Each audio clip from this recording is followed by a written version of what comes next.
La une ce soir. Je m'attends à ce que ça brasse, mais qu'on ait une bonne game. Go, Habs, go! Go, Habs, go! Go! La fièvre des séries se transporte à Montréal. Le Canadien de retour devant ses partisans pour le match numéro 3 contre le Lightning. Tu fais juste promener en char, puis tu vois tous les gens qui ont des drapeaux sur leur véhicule. Tu sens la frénésie, puis on est super excités. Également ce soir. Cette guerre tarifaire qui est menée nuit non seulement à l'économie québécoise, mais également à l'économie américaine. Christine Fréchette à la rencontre du Québec Inc. avant de quitter pour une première mission économique à Washington. Et cessez-le-feu fragile au Moyen-Orient, de nouvelles négociations entre les États-Unis et l'Iran prévues demain. We've certainly seen some progress from the Iranian side. So we'll see what they have to say this weekend. Il est 17h, voici votre Nouveau Info.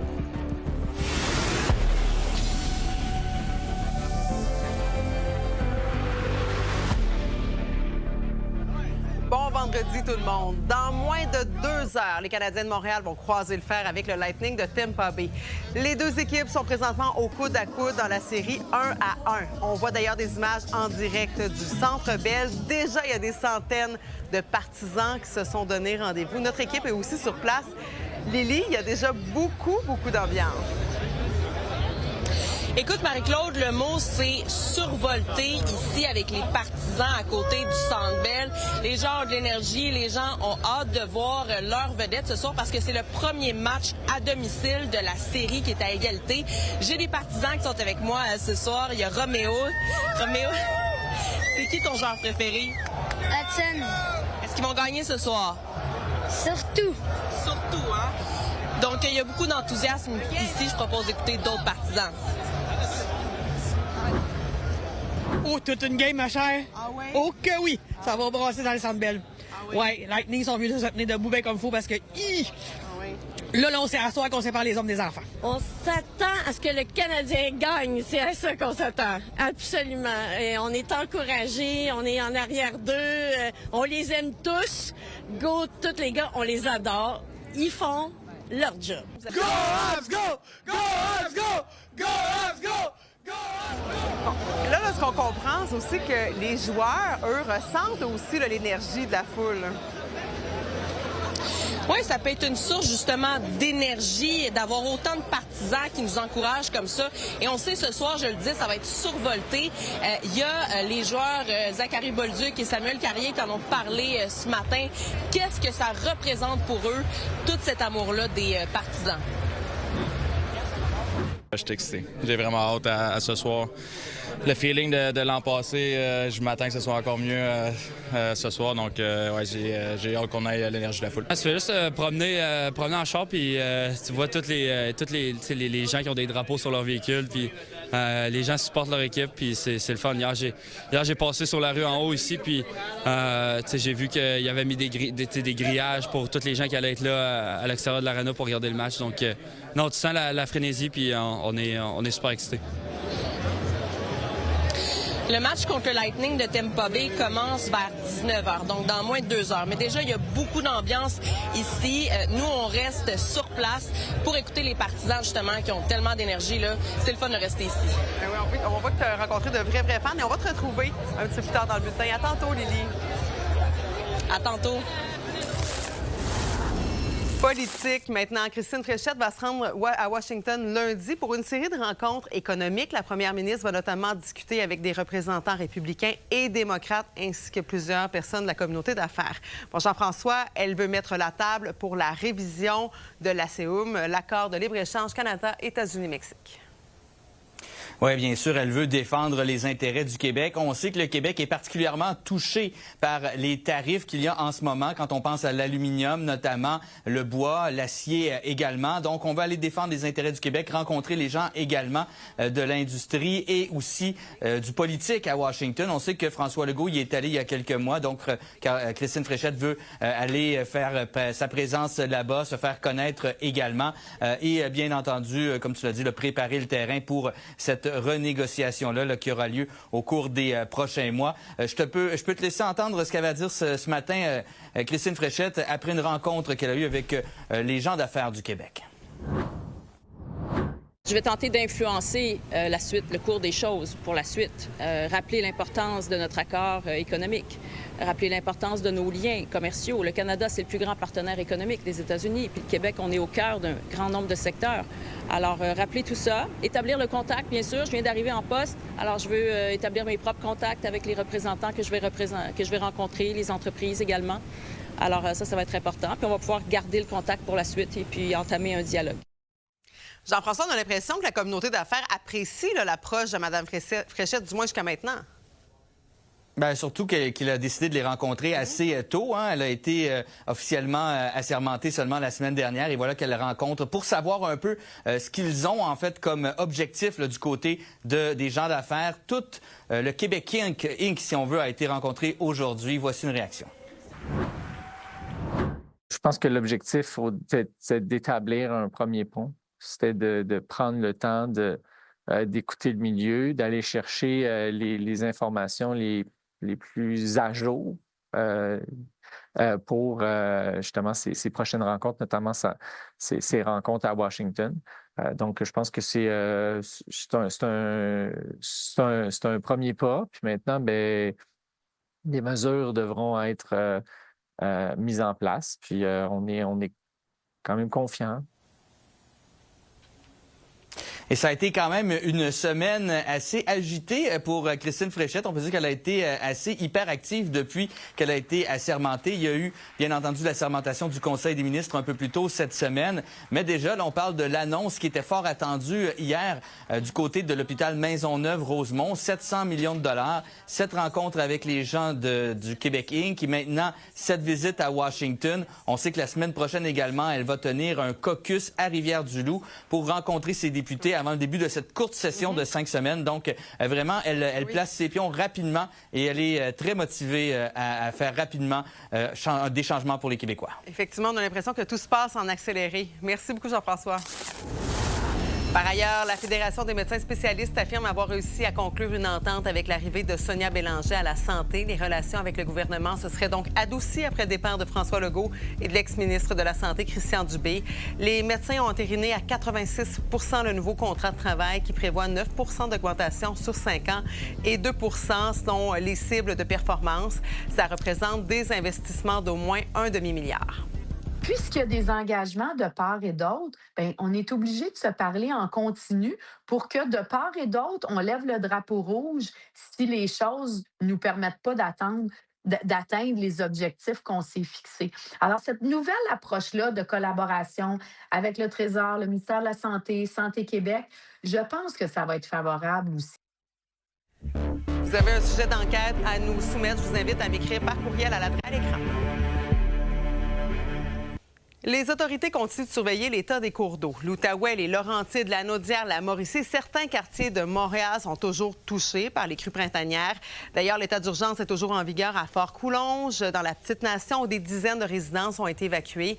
Alex, 35 cours d'eau sont d'ailleurs sortis de leur lit cette année. Oui, c'est dans le plus gros de la situation en début de semaine. On a vu des images frappantes. Vous venez de les voir dans plusieurs régions du Québec. C'est pas encore terminé, mais la situation qui commence à s'améliorer. On a 5 cours d'eau en inondation moyenne, 15 en mineur au moment où on se parle. Il faut aussi dire que c'est un peu notre deuxième vague d'inondation cette année. On se rappelle qu'en début mars, on a vu un léger épisode. Quelques cours d'eau étaient sortis de leur lit, mais là, la situation qui se compare à 2019 cette fois-ci. Qu'est-ce qui fait en sorte que ça fluctue comme ça d'année en année? Il y a plusieurs facteurs, mais il faut regarder tout d'abord le type de neige qui est à fondre, parce que si on a une neige fine qui contient pas beaucoup d'eau, on aura moins d'eau à ruisseler, mais si on a une neige qui est plus gorgée en eau, là, ça change la situation. Par exemple, cette année, à la mi-avril, l'équivalent en eau de la neige au sol était au-dessus de la normale pour plusieurs endroits. Si on prend par exemple le bassin versant de l'Outaouais, 40 mm au-dessus de la normale, ça veut dire 40 litres par mètre carré de plus que la normale. C'est beaucoup d'eau qui se jette dans nos rivières. Et ensuite, il y a le redoux. Quel type de redoux qu'on a? Si nos températures remontent graduellement, bien là, la neige va fondre lentement. Les rivières ont le temps d'absorber tout ça. Mais si on a un redoux qui est rapide, là, la neige fond plus vite et l'eau arrive en même temps dans les cours d'eau. Et c'est là où on a un risque de débordement. Donc, c'est pas seulement la pluie là, qui vient influencer comme ça les inondations? Non, pas du tout. Mais j'aimerais quand même préciser que c'est pas parce qu'il pleut pas dans une région ou qu'on n'a plus de neige au sol que cette région-là est à l'abri des inondations. Parce qu'il faut savoir que toute l'eau coule vers les bassins versants en raison de la gravité. Si on a des précipitations en amont d'un bassin, Saint-Martin, par exemple, en Outaouais, bien, l'eau va ruisseler jusqu'au fleuve, causer des inondations sur le sud du Québec. Même principe au niveau de la neige au sol. Montréal peut avoir vu toute sa neige fondre, mais en montagne, dans les Laurentides, par exemple, il y en reste. Et quand ça va fondre, ça va ruisseler jusque chez nous. C'est pour ça, d'ailleurs, qu'on peut se faire surprendre par une crue, parce qu'on s'y attend pas, ça vient d'ailleurs. Les images sont très impressionnantes d'année en année. Est-ce qu'on peut ou est-ce qu'on doit mieux se préparer? Bien, on peut se préparer, on peut se protéger à des inondations, mais au final, les cours d'eau vont toujours se comporter de la même manière. Autour des cours d'eau, il y a des plaines inondables et ça, c'est des zones naturelles qui sont faites pour absorber l'eau que les lacs et les rivières ne peuvent pas contenir. On a perdu 70 de nos plaines inondables dans les 50 dernières années au Québec. Donc, difficile de se préparer quand le Québec est une région propice aux inondations. Ouais, bon courage d'ailleurs aux sinistrés touchés. Merci, Alex. Merci.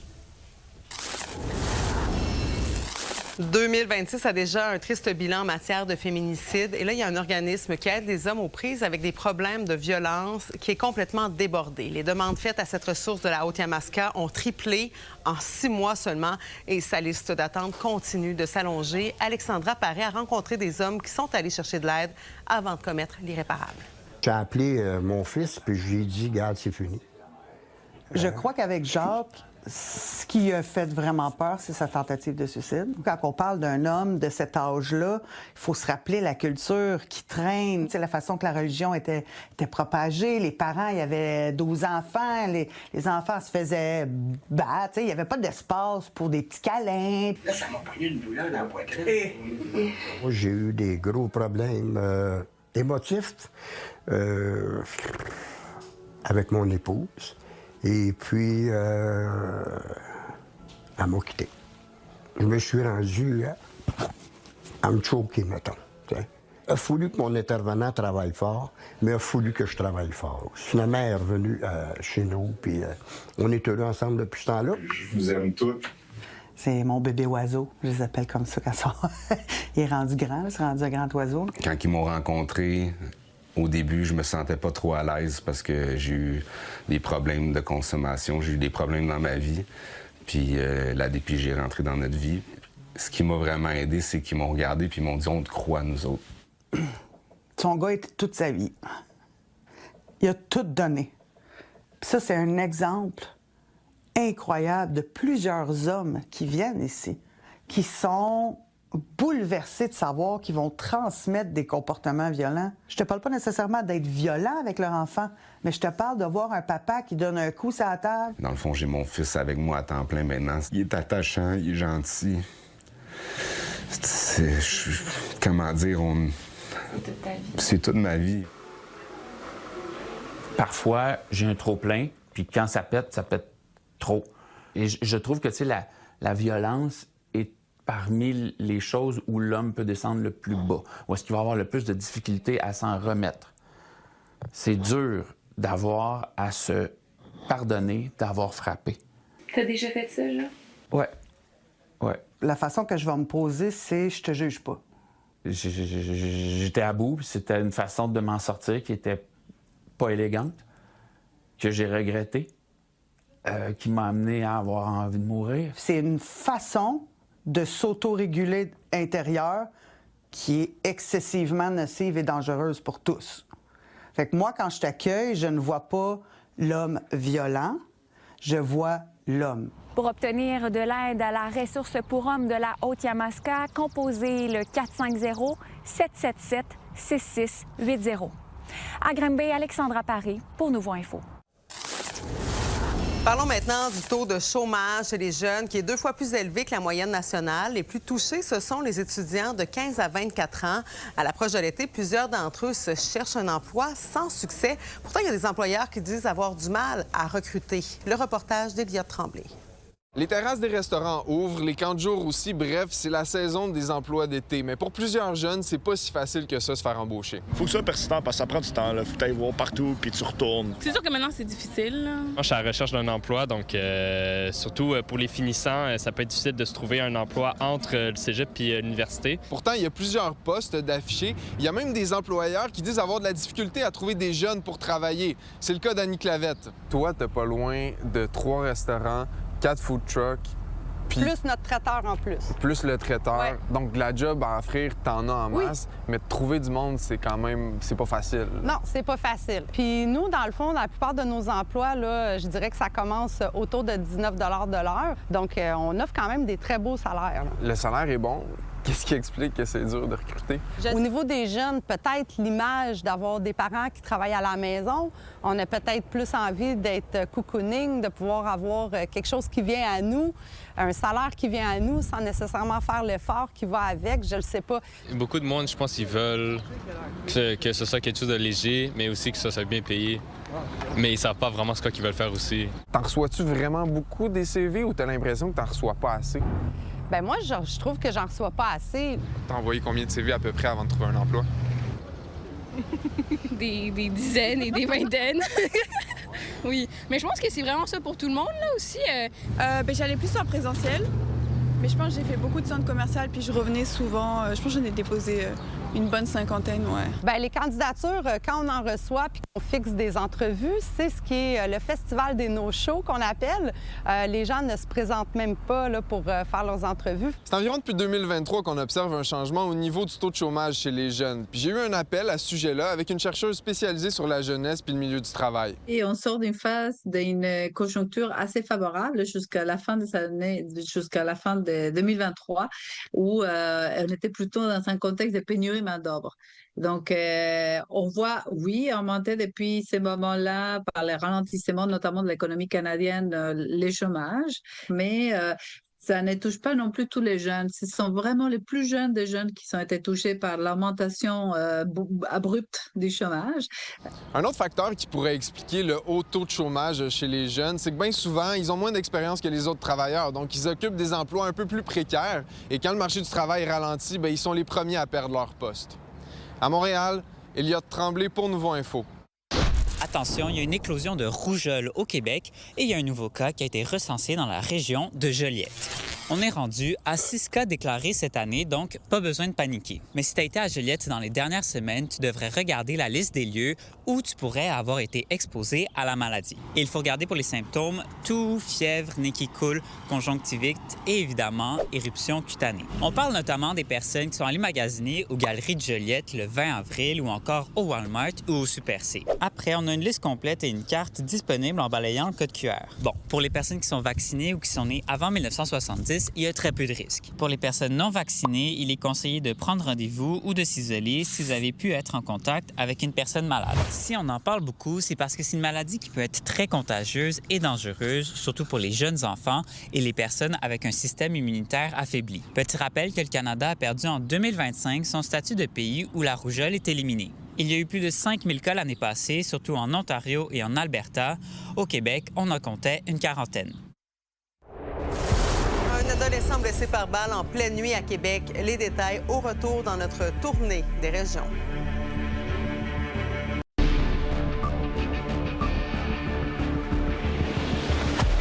Allons voir ce qui retient l'attention ailleurs au Québec avec les collègues Louis-Mathieu au Saguenay-Lac-Saint-Jean, Caroline à Québec, mais d'abord Maxime en Mauricie. Le conducteur impliqué dans le face-à-face sur l'autoroute 40 en janvier dernier fait maintenant face à 3 chefs d'accusation. Ouais, bien, pour rappeler les faits, c'est un accident qui s'est produit à 3 heures du matin en janvier à la hauteur de Trois-Rivières sur l'autoroute 40. Un véhicule se serait engagé à sens inverse sur l'autoroute et aurait percuté de plein fouet le véhicule de la victime. La victime est une jeune femme de 20 ans qui a succombé à ses blessures au moment de la collision. Le conducteur, lui, a été plongé pendant plusieurs semaines dans un coma et le passager, lui, s'en est sorti avec de blessures mineures. L'accusé a comparu ce matin en vidéoconférence au palais de justice de Trois-Rivières. Il se nomme Jonathan Drainville, il est originaire de Terrebonne et selon le mandat d'arrestation, il aurait conduit un véhicule à moteur de manière dangereuse, causant la mort à cette jeune femme. Il aurait également dépassé la limite d'alcool permise dans son sang et aurait conduit avec sous état d'ébriété, causant à nouveau la mort de cette jeune femme. Il a plaidé non coupable à ces accusations. Il reste donc en liberté pour la suite des procédures, mais il aura quelques conditions à respecter. M. Drainville a non seulement l'interdiction de conduire un véhicule pendant les procédures judiciaires, sauf pour les fins de travail, mais il y a aussi l'interdiction de communiquer de quelque façon que ce soit avec, entre autres, les membres de la famille de la jeune victime, aussi interdiction de faire référence à la cause sur les médias sociaux ou sur quelques médias que ce soit. Jonathan sera de retour devant les tribunaux le 22 juin prochain pour la suite des procédures. Merci, Maxime. Caroline, à Québec, il y a un adolescent qui s'est présenté à l'hôpital alors qu'il présentait des blessures par balle. Oui, effectivement, ça s'est passé vers 5h15 ce matin. Les policiers qui ont été appelés à se rendre au centre hospitalier de l'Enfant Jésus dans le secteur Limoilou après que, justement, cet adolescent de 16 ans se soit présenté. Pour l'instant, du côté du service de police de la Ville de Québec, on se limite à dire qu'il a été blessé par balle sans préciser exactement où il a été atteint et quelles sont les conséquences également de ces blessures. Donc, les policiers se sont déplacés sur les lieux. Rapidement, le jeune en question a été pris en charge par le personnel soignant. On prévisait qu'on craint pas pour sa vie à l'heure où on se parle. On n'a pas de raison de craindre pour sa vie. Et puis, il y a actuellement une enquête qui est en cours afin de faire de la lumière sur l'événement et d'identifier un ou de potentiels suspects. Donc, pour l'instant, on a peu de détails concernant le ou les potentiels suspects, justement. Il reste encore plusieurs informations à analyser, à récolter. L'adolescent lui-même qui a été victime, donc, n'a pas été en mesure d'être rencontré plus tôt aujourd'hui. Les policiers sont toujours en attente de pouvoir le faire. Ça devrait se faire dans les prochains jours. De même que les proches, les parents également, qui devraient être rencontrés. Tout ça permettra d'avoir un peu plus de précision sur les circonstances de l'événement. Ce matin, les enquêteurs ont aussi érigé un périmètre tout près de l'entrée où l'adolescent s'est présenté pour récolter davantage d'informations, analyser également des traces de sang qui étaient présentes. L'enquête est toujours en cours, évidemment. Il est trop tôt aussi pour mentionner s'il est lié au crime organisé actuellement. Merci, Caroline. Louis-Mathieu, à Mashteuiatsh, il y a plus d'une centaine de familles autochtones qui sont toujours à la recherche d'enfants disparus après avoir été admis dans un établissement de santé. Exactement, ces disparitions qui ont marqué l'histoire du Québec il y a des décennies de cela poursuivent leur cours aujourd'hui. Le ministre responsable des relations avec les Premières Nations et par ailleurs le tout récent vice-premier ministre du Québec, Yann Lafrenière, a participé au dévoilement de ces chiffres-là aujourd'hui à Mashteuiatsh. Au total, ce sont 129 familles qui sont à la recherche de 221 enfants autochtones disparus. Le bilan d'aujourd'hui révèle certes ces chiffres, mais révèle également que l'initiative prise par ces familles en quête d'explication provient majoritairement de femmes et principalement également de sœurs de ces enfants disparus. On peut écouter l'une d'entre elles qui raconte son histoire. Pardon. Ma mère est retournée à l'hôpital quelques jours après et son enfant n'était plus là. Elle a cherché. Elle n'a jamais été capable de retrouver son enfant. Quelque temps après, elle a rentré un deuxième enfant à l'hôpital. Elle n'a jamais revu son enfant non plus. Fait qu'elle a eu elle a rentré 2 enfants puis elle n'a jamais retrouvé ses enfants. Ça a pris 35 ans. C'est moi qui ai été mandatée par ma famille, mon père, à aller chercher ma sœur. C'est une quête importante pour ces familles. Merci beaucoup, Louis-Mathieu. Voici ce qui vous attend au cours de la prochaine demi-heure. Opération diplomatique de Christine Fréchette à Washington lundi. La première ministre qui souhaite faire ses propres contacts. 3e match de la série canadienne Lightning. On retourne aux abords du Centre Bell à la rencontre des fans. Et à Pas pour rien, Raphaël nous dit tout ce qu'il faut savoir sur le nouveau biopic concernant Michael Jackson. Mais d'abord, au Moyen-Orient, la tension demeure très élevée, même si le cessez-le-feu assez fragile tient le coup entre Israël et le Liban. Plusieurs voix se sont élevées aujourd'hui pour exiger la réouverture urgente du détroit d'Ormuz. Et Étienne, on a bien senti les tensions entre l'Europe et les États-Unis. Absolument. On sent que c'est une guerre d'usure en ce moment entre les États-Unis et l'Iran, mais guerre d'usure qui a des conséquences sur la patience des consommateurs. On le sait, prix de l'essence qui est élevé, prix des aliments également qui augmente, et ça ne fait que commencer. Donc, la suite des choses va vraiment être névralgique. Et le canal, donc, qui est le détroit qui est toujours fermé en ce moment avec toutes ces conséquences dont on parle. Puis aujourd'hui, on a senti la tension monter, pas tant entre l'Iran et les États-Unis, mais plutôt entre les alliés qui se sont, par clip interposé, message interposé, donc un peu lancé des pointes. On va écouter ça. We are not counting on Europe, but they need the Strait of Hormuz much more than we do. And might want to start doing less talking and having less fancy conferences in Europe and getting a boat. Je pense que nous avons tous intérêt à ce que le plus vite possible, la stabilité revienne et que les économies du monde soient apaisées. Et les Américains ont un peu raison, parce qu'aujourd'hui, les Européens donc, étaient en rencontre extraordinaire pour parler de la situation, mais eux disent qu'ils sont dans l'action. Donc, les Européens qui ont appelé aujourd'hui vraiment la stabilité plus que jamais au Moyen-Orient, c'est essentiel pour la suite des choses. On a besoin de paix dans la région.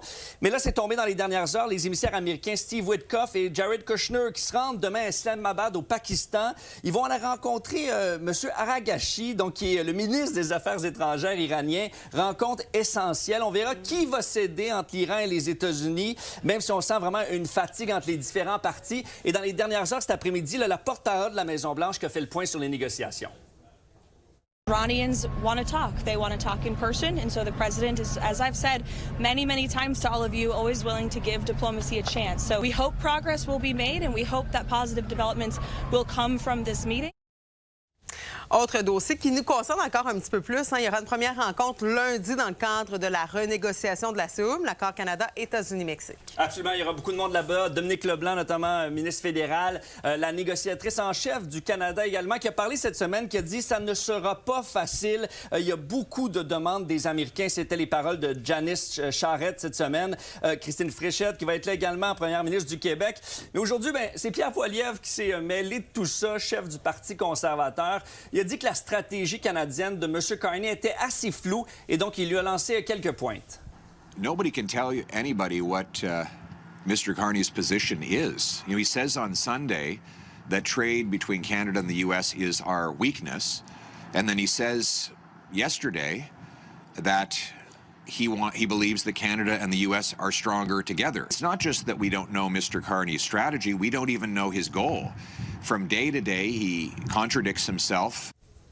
Donc, il y a quand même beaucoup de pression sur M. Carney qui s'était fait élire en s'appuyant sur une future entente avec les États-Unis. Ça fait presque un an. Il n'y a pas eu de nouveau là-dessus. Donc, on verra. On sent que M. Carney veut jouer le jeu de la patience en attendant ces élections de mi-mandat. Mais est-ce que les acteurs économiques québécois, par exemple, là, de l'industrie du bois d'œuvre ou de l'acier, auront cette même patience? Faudra voir. Merci, Étienne. Bonne soirée.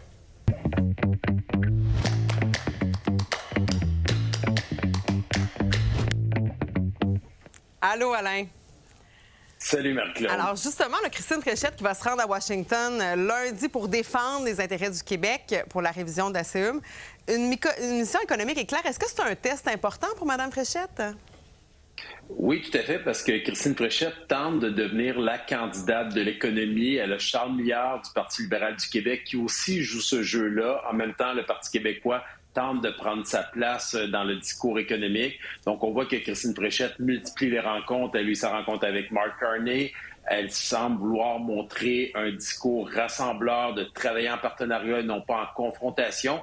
Puis bon, il faut se dire les vraies choses. Elle a vu que la recette Carney a marché lors de la dernière élection fédérale. Donc, on sent que la stratégie des gens autour de Christine Fréchette, c'est d'essayer de reproduire le tout. Donc, en allant aux États-Unis, elle veut faire ses propres contacts, se mettre de son bord le milieu économique, donc d'où cette rencontre aujourd'hui à la Caisse de dépôt avec la Chambre de commerce, la Fédération des chambres de commerce du Québec, l'UPA, pour essayer d'avoir un discours rassembleur et d'aller faire passer le message du Québec aux États-Unis. Bon, Alain, elle veut faire ses propres contacts, tu viens de dire, passer les messages pour le Québec, mais est-ce qu'elle a intérêt aussi à créer des alliances avec les autres provinces pour faire front commun? Oui, tout à fait. Je pense que ça va être la prochaine étape. Bon, on a déjà contacté le premier ministre de Terre-Neuve dans les premières journées lorsqu'elle est devenue première ministre, mais ça va être l'étape suivante. Donc là, on voit que son entourage veut former l'image autour de Christine Fréchette, mais après, il faudra voir comment elle va travailler, parce qu'on le sait, Mark Carney veut faire tomber les barrières tarifaires aussi, faire un genre de libre-échange entre toutes les provinces. Donc, si on veut faire affaire avec les autres pays, encore faut-il qu'on arrête de se compétitionner entre nous, les provinces au Canada. Donc, ça va faire partie du travail qu'elle aura à faire, de tisser des liens particulièrement avec l'Ontario, Doug Ford. Moi, j'ai très hâte de voir cette première rencontre avec le premier ministre de l'Ontario. L'Alberta, on sait que c'est une province qui est importante, qui a un gros impact au niveau économique, particulièrement avec les projets de l'éoduc. Qu'est-ce qu'elle veut faire, elle, qui a voulu lancer peut-être une opportunité avec les gaz de schiste. Donc, ça va nous permettre de mieux connaître sa vision économique et énergétique du Québec. Qu'est-ce que tu penses de ses premiers jours en tant que première ministre, Mme Fréchette? Je dirais qu'en ce moment, elle marque des points. Moi, ce que j'entends sur le terrain, c'est que les gens sont impressionnés par son calme. On sent qu'elle veut marquer une différence avec François Legault au niveau du ton. Ils viennent de signer avec la Fédération des médecins spécialistes. On entendait le président qui disait qu'il aurait été très surpris d'avoir pu signer une entente avec François Legault. Donc, on sent qu'elle veut faire sa marque. En même temps, elle doit travailler avec un caucus. Et on sent qu'il y a des petites frictions. On a vu Gilles Bélanger qui a quitté. Donc, est-ce qu'il y en aura d'autres ou bien les gens vont se rallier? Fait que de toute façon, son plus grand défi à Christine Fréchette, c'est beau la mission économique, mais c'est de créer un lien à l'intérieur de son caucus pour pouvoir après ça convaincre la population du Québec en campagne électorale. Et Alain, parlant de députés qui changent de gang, est-ce que c'est fait? Est-ce qu'Alexandre Boulris, député du NPD dans Rosemont-la-Petite-Patrie, s'en va chez Québec solidaire? Oui, tout porte à croire qu'il va faire le saut au Québec. Bon, c'est la fin pour lui. C'est le dernier survivant, il faut le dire, de la vague orange de 2011 avec le défunt Jack Layton. Il était le seul député du Québec. Ils avaient 7 députés au Parlement canadien du NPD au début. Ils sont tombés maintenant à 5 avec le départ d'Alexandre Boulris. Ça va être un bon coup de pouce, par exemple, pour Québec solidaire. Merci beaucoup, Alain. Bon week-end. Ça fait plaisir. Triste anniversaire en Europe. Ça va faire 40 ans dimanche que l'Ukraine a été secouée par la catastrophe nucléaire de Tchernobyl. Les vestiges rappellent bien sûr l'explosion du cœur atomique du réacteur. La pire catastrophe nucléaire de l'histoire affecte encore aujourd'hui la perception d'énergie atomique. Ça a notamment entraîné une forte montée de mouvements antinucléaires. Les dangers que les particules puissent être dispersées sont encore bien présentes si l'enceinte devait s'effondrer. Meta, la maison mère de Facebook, Instagram et WhatsApp, coupe 10 % de ses effectifs. C'est 8000 personnes qui vont donc perdre leur emploi d'ici la fin mai. Les employés ont appris la nouvelle par courriel, une façon jugée très cavalière et impersonnelle par plusieurs. Les suppressions de postes visent à financer des investissements massifs d'environ 135 milliards de dollars américains dans l'intelligence artificielle. Les Canadiens vont donc affronter le Lightning dans un peu plus d'une heure. C'est le premier match à domicile du tricolore dans cette série qui est égale 1-1 et les partisans sont déjà rassemblés au Centre Bell. On retrouve notre collègue Lily. Là, on sent qu'il y a même un peu plus de fébrilité qu'il y a une demi-heure, là, Lily. Oui, plus que ça avance, plus qu'il y a de la fébrilité, c'est électrisant dans l'air parce que les partisans sont arrivés tôt, il faisait beau, ils ont profité du soleil et on va le dire, ils ont festoyé un peu ici parce que ce match-là est crucial, est important pour Montréal, pour les partisans du Canadien. Et tu vois derrière moi, il y a des gens qui font la file présentement pour se faire prendre en photo avec la mascotte du Canadien. Les gens sont de bonne humeur ici et ça paraît. On en écoute quelques-uns. À quoi vous attendez ce soir? Un match serré, robuste, puis c'est ça, on va voir là, c'est excitant. Probablement une victoire du Canadien, c'est ce qu'on souhaite. Pas le choix, là. Non, il faut gagner absolument. Un gros match, c'est sûr, là. 1-1 la série, c'est serré, donc si on est capable de remporter ce match, ça va nous aider pour le reste. Alors, on s'attend à beaucoup d'ambiance aujourd'hui, beaucoup de personnes qui vont venir aujourd'hui. Je m'attends à un bon 4-3 du Canadien en temps réglementaire, je pense. Bon, on sent que le 7e joueur, comme on l'appelle, les partisans, sont prêts pour ce match-là. Oui, ils sont prêts surtout à encourager leurs joueurs et on sait, ça pousse les joueurs à travailler mieux et c'est déterminant là, pour leur performance. L'ambiance au Centre Bell, c'est connu et reconnu par tout le monde dans la Ligue nationale. Mais pour que ça devienne, je dirais, un facteur d'intimidation, un facteur intimidant, il faut que le Canadien fasse sa part. Ça va être bruyant, les hymnes nationaux, tout ça.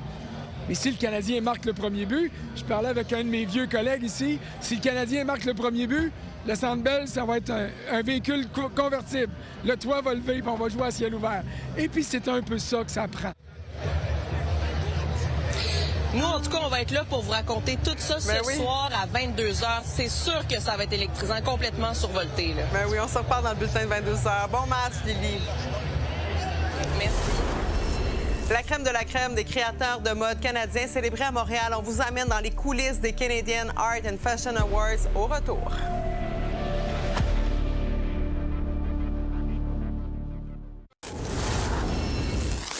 L'industrie de la mode a bénéficié du mouvement de solidarité au Canada avec les tensions géopolitiques. Généralement présentées à Toronto, c'est plutôt Montréal qui a accueilli le grand gala des prix canadiens des arts et de la mode. Marika Simard en a profité pour prendre le pouls des créateurs d'ici.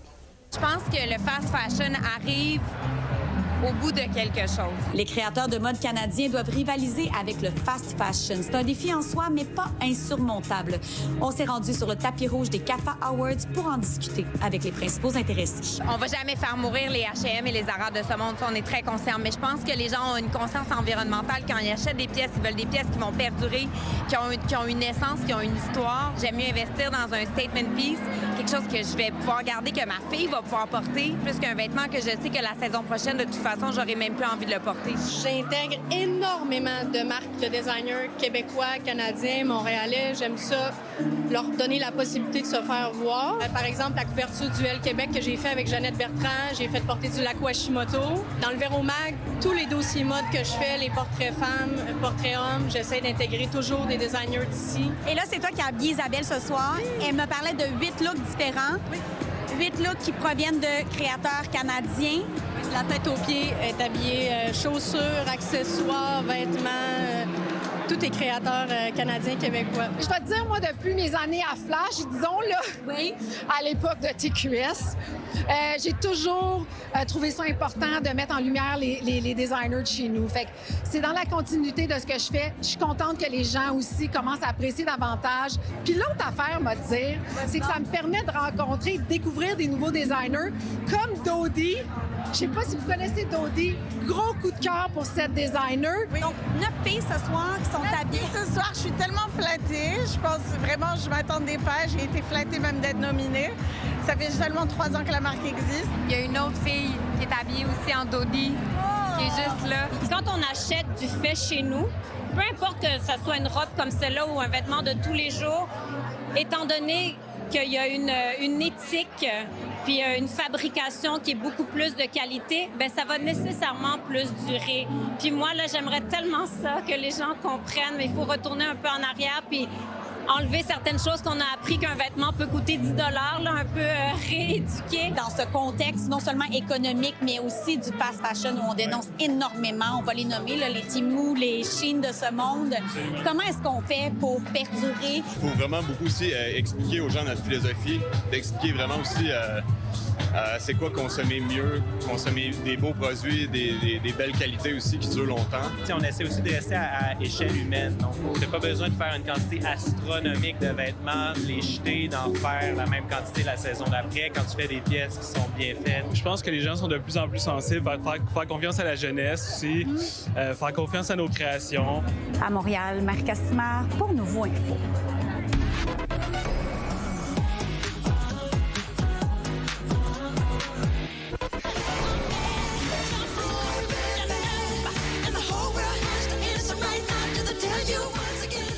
Bonsoir, Raphaël. Bonsoir, Marc-Claude. Alors, le film biographique sur Michael Jackson est maintenant en salle. Le film d'Antoine Fuqua, et c'est ce film sur la vie de Michael Jackson qui s'intitule tout simplement Michael. Et c'est son neveu, Jafar Jackson, qui incarne son oncle, qui danse, il chante, et la ressemblance, elle est assez frappante. Voici un extrait de la bande-annonce.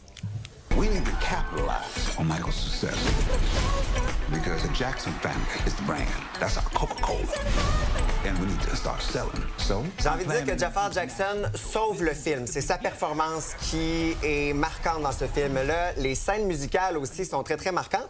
Mais sinon, on regarde le film, puis on nous avait promis de couvrir l'entièreté de sa vie. Ouais. Finalement, on regarde, on fait « Ah, ben il est plutôt parfait, ce Michael Jackson. » Là, on aborde vraiment les succès de Michael Jackson. On parle de la personne qu'il était, mais tout ce qui a trait à ses accusations d'agression sexuelle, ben on n'en parle pas. Et ce qu'on dit, c'est que c'est produit par la famille Jackson, et on a payé pour retirer toutes ces scènes-là. Ça a coûté 15 millions pour refaire des scènes, parce que toutes les scènes où on abordait les accusations d'agression sexuelle de Michael Jackson ont été enlevées. Donc, c'est une image un peu plus lisse là, de Michael Jackson, ouais. Ça a été critiqué quand même. Aussi, nouvel album pour Meghan Trainor. Oui, ça s'intitule Toy With Me, 7e album pour Meghan Trainor. Ça commence par la lettre T. Tous ses albums commencent par la lettre T pour Trainor. Elle a ce sentiment d'appartenance avec la famille.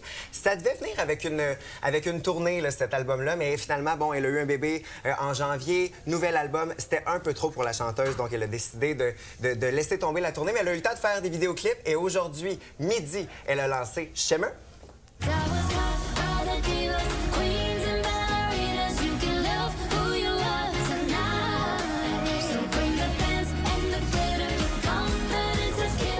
À 22h, on va revenir sur ce biopic de Michael Jackson. Aussi des idées de sortie pour en fin de semaine. Qu'est-ce qu'il y a à faire? Il annonce beau en plus. On aime ça. À 22h. Attends-toi, Raphaël.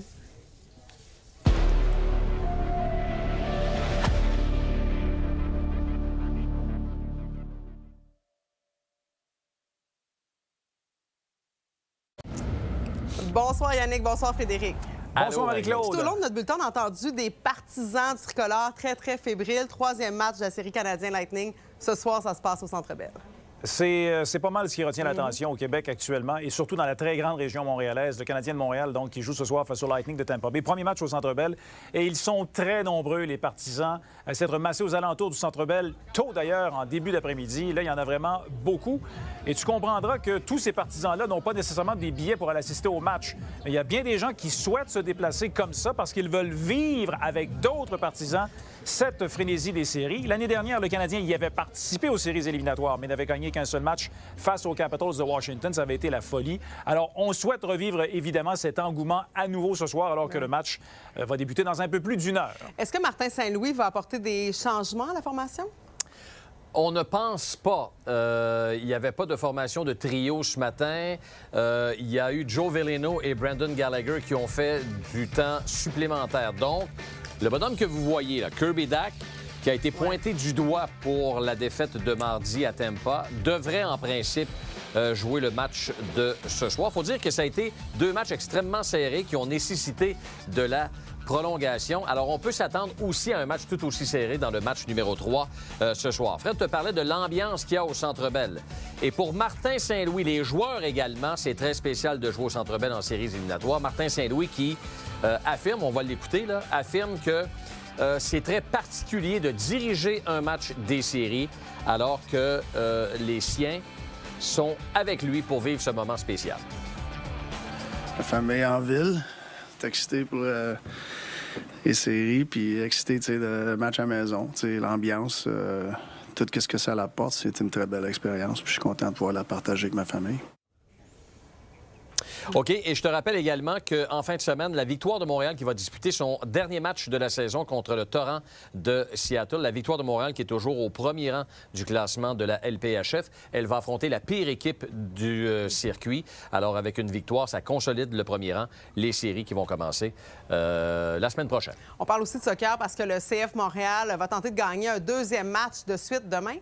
En plus, on annonce une belle température à Montréal. Attendez-vous à ce que les gradins soient pleins du côté du stade de Saputo pour ce 2e match donc, du CF Montréal sous la gouverne de Philippe Eulafroy, qui a été nommé à la suite du départ, du congédiement en fait de l'entraîneur précédent.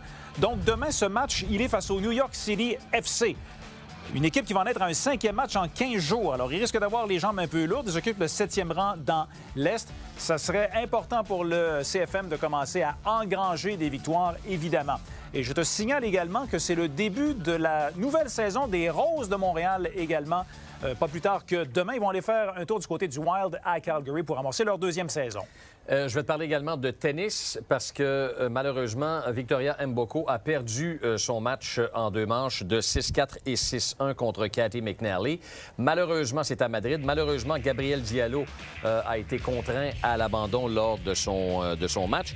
Et mauvaise nouvelle pour les amateurs de tennis parce que Carlos Alcaraz a déclaré forfait pour ce 2e tournoi majeur de la saison, blessé à un poignet. Il était le champion en titre de l'événement. Merci beaucoup, les gars. Bonne fin de semaine. Merci. Bye, toi aussi.